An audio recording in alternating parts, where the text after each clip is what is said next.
Alex, you are a word that must be bleeped. Zing! That's my Zingbot impression. Hello everyone, I'm Dan the Man. Well, as you probably noticed, I wasn't able to get this video up before the nomination episode aired last Sunday, so in addition to covering the week of Christmas Head of Household, I'll also be covering Jason winning this week's Head of Household and his nominations. So there's a lot to cover. Let's get right to it. First off, Christmas winning the Head of Household. This was definitely a good thing for her game, because while Dr. Will more than showed you don't need to win a lot of comps to win the game, things have changed, and a jury usually wants at least one comp win or two to hang their hat on. It also helps the argument that she wasn't simply deadweight who needed to be carried after she broke her foot. Of course, some fans, ironically, most of them the same ones who thought she should be sent home because she couldn't compete before, are now mad that she won because she shouldn't be in the game at all. You can't please everyone. The minute she won, I knew she was going to target Mark.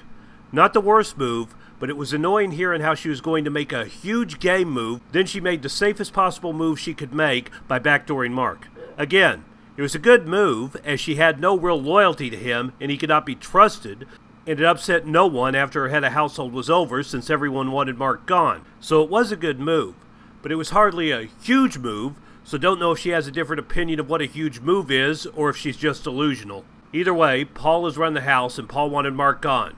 So it was obvious once anyone who wasn't Mark won, that barring a veto win, Mark was going home. Mark, to his credit, did make a good attempt to save himself. He tried to cut a deal with Christmas and Josh, and for a while they did consider it. Of course then, like everything, they asked Paul, and that ended it, which is basically why none of his suggestions actually worked. Oh, Christmas had a point he floated to the power, and she was right not to save him and piss off the rest of the house. But Paul is why she ultimately decided to do that. She put up Matt and Jason, which was a smart move also. Paul floated that idea too. I know it seems like I'm giving Paul credit for everything, but I'm not kidding. People really have been doing everything he says. If they start to think of another plan, Paul says no, and that's basically where the other plan dies. But either way, putting up one from each couple was a good way to use pawns safely. So again, that was a smart move for her, which ticked off fewer people than if she'd have just put one couple or the other up. Mark did get to play in the veto competition anyway, and he gave it a good try, but while that slip and slide usually favors tall people, as they have less steps to potentially fall, Mark apparently is not very coordinated and never had a chance of winning. He tried hard, but it wasn't good enough. Speaking of the competition, what was up with the Zingbot? Not that he is ever nice to people, but man, those zings were brutal. On the feeds they didn't show Zingbot zings, but when they came back, Paul was so pissed I was sure that Zingbot must have really laid into him. But compared to everyone else, he got off way easy. He must have been more bitter about losing last year than I thought. Some were mad Zingbot didn't expose Paul's game, but it would be some BS if Zingbot had done that. I mean, Zingbot talking about Paul's multi-dealing or his ability to get people to not think for themselves would unfairly affect the outcome of the game most likely. Not that production doesn't do that kind of thing anyway, but not going to complain that they didn't sabotage someone's game. But still, Paul aside, those were some harsh zings. I will never get why everyone jumps up and down with glee to see Zingbot, knowing he's going to cut them deep, or at least potentially that he will. I guess you have to be there.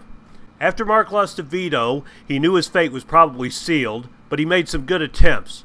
First he tried Christmas again, then he made a big attempt with Alex and Jason, since Jason won the veto. It was never going to work, for one because Paul wouldn't allow it. Whether Mark was saying he wanted to work with Paul now or not, Paul was not stupid, but also because he included Kevin in his hypothetical alliance he proposed, and Alex now hates Kevin. Don't know entirely why. Maybe I'm forgetting something. Yeah, Kevin is double dealing, and fair to want him out as he is being very sneaky, but don't know why it burns her that much. Maybe just because Paul told her it should. She seems to buy whatever he's selling. Which brings up another thing I want to mention. A lot of fans were upset Christmas didn't backdoor Paul, even though Paul seems to be genuine with her and Josh over the other pairs, so it probably wouldn't be her best game move to backdoor Paul. But some fans are so enraged with how Paul plays, they think getting him out is now the objective over actually winning in the end, whether or not that means keeping Paul around now or not. But they also got excited hoping Jason would backdoor Paul when he went on to win. Why they thought that was ever going to happen, I don't know. Hope springs eternal, I guess. But here's the thing. Barring a huge shift in how things are in the House, no one is going to backdoor Paul. For one, even if Christmas, or whoever put him up, the majority would just vote out whoever else was up next to Paul. But also, because here's a fact, barring a huge shift, these people are not going to wake up. I have given up any of these people ever getting their heads out of their asses weeks ago. In the beginning of the game, Paul said, "I'm the vet. I know this game. Stick with me and I'll get you to jury." And except for the ones he stabbed in the back who are now not here, they all did, and he took everyone currently in the house there. All of the house guests left are ones who stuck with Paul, and so far, it's worked out for them, or so they think. And Paul has everyone believing that he will take them to the end. And since working with him has gone right so far, they're not going to wake up to the idea it might be time to cut him loose until they're cast aside, digging the knife out of their back and whining that Paul is a lying backstabber and that they're handing the game to him, a realization they'll have come to too little too late. Just like Dom, Elena, and Mark realized that too late. They've become complacent because it's worked so well, and no one has even considered a backup plan besides to stick with Paul, and we're going to Final 3. It's possible if they actually compare notes, it will blow up in Paul's face, but the truth is, it'll probably actually lead to them all saying, "You can't have Paul, he's mine," and fight to take him to the Final 3 with them. Because no one's gone over any other Final 3 scenarios in so long, they don't have any other ideas. It's Paul or bust because they haven't thought of what would happen if it wasn't Paul or bust. Paul is most likely going to Final 3. I don't like him either, and arguments could be made he got a lot of help from production to get in this position early on in the beginning of the game. But he got there either way, and that's just how it is. Anyone wanting Paul to be backdoored is likely going to be disappointed over and over again. So to no one's surprise, Mark got voted out. He probably made the best attempts to save himself that he could have, but with this group he was just punching a brick wall at this point. I give kudos to him for never giving up, but not sure there was really anything he could have done by this point. Had he known what we know, he should have just tried to work on Paul more, since if Paul didn't change his mind, nothing that anyone else thought of was going to matter anyway. But Paul's not one to change his mind, so don't think he could have pulled it off even then. So was Kevin the right choice?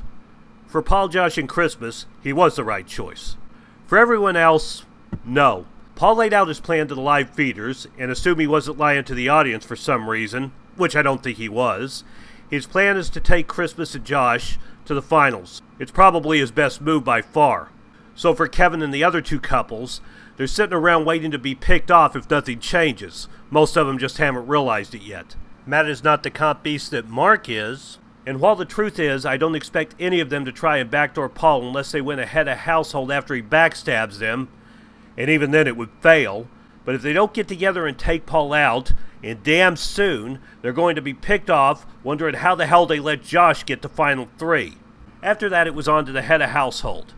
And as everyone saw on Sunday's episode, if not on the feeds, Jason won the head of household. At least to the audience, it was no shock he was going after Matt and Raven, given Paul had convinced him that's who he wanted to go after. So putting them up and telling them they were pawns was the best way for him to do it. Sooner or later there'll be a fallout, assuming Paul doesn't change his mind about targeting Kevin and get Jason to go along with that and put Kevin up, because Matt and Raven will know if Kevin doesn't go up and go home, they got bamboozled. But since Jason wanted them out, that was probably better than telling them that they were the target. At least it reduced the chance of them going full blast in the veto competition. Not that their full blast seems to do much good either, but maybe they have been holding back. Before I go, there is one last thing. The apples, and more specifically, no one taking them. The editing made it look like it was their decision, and Alex's more than anyone, that there was a reason no one took it. But the truth is, Paul told everyone not to take them. That's why they didn't take them. Now given after this week, someone, if not more than one someone, will likely know they are in trouble, so guess the apple will be gotten next week. But I bet production was not happy no one took an apple this week. Twists like that are not supposed to be declined, and I don't know if it was planned before or it was something they cooked up, with it looking like it could get boring the next couple of weeks with Paul engineering people being picked off, but they underestimated how much Paul had them under his spell. But Paul better be careful, because he might find if you get on production's bad side, things suddenly stop going as good for you as they previously were. Either way, I'll be back to cover the veto ceremony and eviction's next video. Thanks for watching. If you like this video, be sure to like, comment, and subscribe, and be sure to hit that bell to be notified of new videos. I'm Dan the Man, and I'll see you next time.